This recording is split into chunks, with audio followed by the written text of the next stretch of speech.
CCN news एक पाऊल महाराष्ट्रासाठी।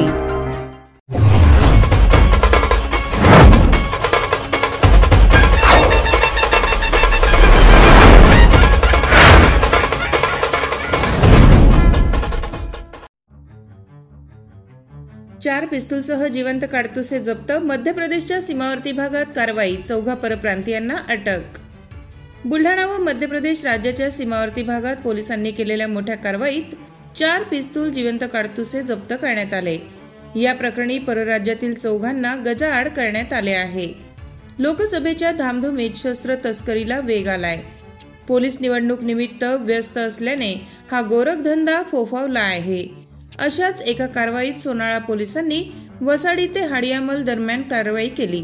सापळा रचून केलेल्या या कारवाईत पिस्तूलचा सौदा करण्याच्या बेतात असलेल्या 4 अंगझडती घेण्यात आली। त्यांच्या जवळून 4 पिस्तूल, मॅगझिनसह 17 जिवंत काडतुसे, दुचाकी वाहन, मोबाईल असा 2,17,000चा मुद्देमाल जप्त करण्यात आला। या 4 कसून चौकशी करण्यात आली आहे। ते मध्य प्रदेशचे रहिवासी असल्याचे निष्पन्न झाले। भारसिंग मिश्रा खिराडेव, हिरचंद गुमानदेव उचवार, दोन्ही राहणार पाचोरी तहसील खकनार, जिल्हा बराणपूर। आकाश मुरलीधर मेश्राम, करुणासागर बालाघाट, संदीप डोंगरे, आमगाव बालाघाट अशी आरोपींची नावे आहेत। त्यांच्या विरुद्ध शस्त्र कायद्यानुसार गुन्हा दाखल करण्यात आलाय। पोलीस अधीक्षक सुनील कडासने यांच्या मार्गदर्शनाखाली ठाणेदार चंद्रकांत पाटील, सहकारी विनोद शिंबरे, विशाल गवई, मोइनुद्दीन सय्यद, राहुल पवार, गणेश मोरखडे यांनी ही कारवाई केली। लोकसभा निवडणुकीच्या पार्श्वभूमीवरती मोठ्या प्रमाणात नाकाबंदी, इंटरस्टेट बॉर्डर्सचे नाके, शस्त्र किंवा पैसा इकडून तिकडे जाऊ नये किंवा प्रलोभनांना लोकांना बळी पाडलं जाऊ नये किंवा सुरक्षा राहावी या उद्देशाने आम्ही ठिकठिकाणी नाके लावलेत बुलढाणा जिल्ह्यामध्ये। तसंच MP चा जो भाग आहे आमच्या बाजूला, सोनाळा, जळगाव, जामोद पोलीस स्टेशन जे आहेत, तिथे काल सोनाळा पोलीस स्टेशनचे इन्चार्ज चंद्रकांत पाटील आणि त्यांच्या टीमला इन्फॉर्मेशन मिळाली की 2 संशयित तरुण जंगलामध्ये फिरतात।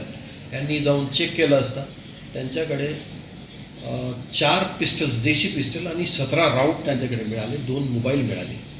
आणि यांना ताब्यात घेऊन नंतर जेव्हा चौकशी पुढे केली तर यांच्या संदर्भामध्ये या शस्त्रांची खरेदी करायला जे इसम येणार होते त्या इसमांची वाट बघून वेषांतर करून पोलिसांनी ट्रॅप ठेवला आणि तिथे तो ट्रॅप कॅरी आउट केला। तर बालाघाटचे 2 तरुण तेव्हा ताब्यात घेतले, जे या 4 पिस्टल आणि 17 राऊंड विकत घ्यायला आलेले होते। तर असा एकूण 4 पिस्टल, 17 राऊंड, 2 मोबाईल आणि 1 मोटरसायकल असा टोटल 2,17,000च्या आसपासचा मुद्देमाल पोलिसांनी जप्त केलेला आहे। 325 आर्म ॲक्टप्रमाणे गुन्हा दाखल केला। आरोपी ताब्यात आहे, PC त्यांची मिळालेली आहे आणि इन्व्हेस्टिगेशन सुरू आहे। निवडणुकीच्या पार्श्वभूमीवर असल्यामुळे आणि सुरक्षेच्या दृष्टीने हे जे सीजर आहे ते अत्यंत महत्त्वाचं आहे आणि तपास सुरू आहे।